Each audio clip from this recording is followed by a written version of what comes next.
今日嘅助詞係喎喎第三聲調。喎佢有三種用法。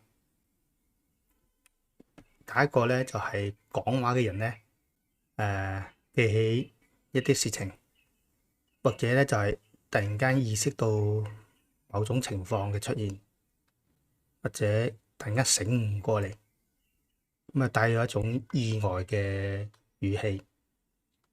我哋睇幾個例子。屌，關你咩事啫？兄弟嘈交唔好睇，我做和事佬啫。啊係喎，辦事人喎，攞到碌棍先同我講嘢啦。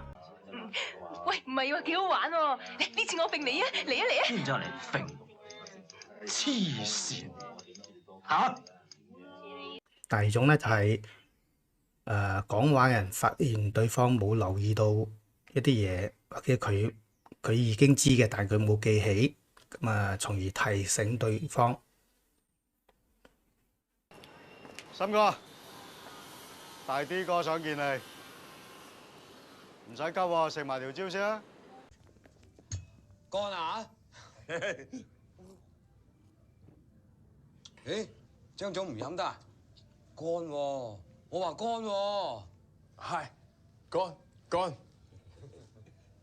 第三個用法咧就係轉述他人信息，佢一般係搭配聽講咩喎，佢話咩喎，咁樣一個結構。我哋睇幾個例子。聽講你今朝早同隔離街嘅三姑嗌交，嗌到佢嘴都歪埋喎。小意思啫。係咧，聽講你派咗阿媽去香港喎，點啊？衰咗啦！大佬啊，出邊有兩條友話嚟拜門學藝喎。拜門，帶佢哋入嚟啊！哦。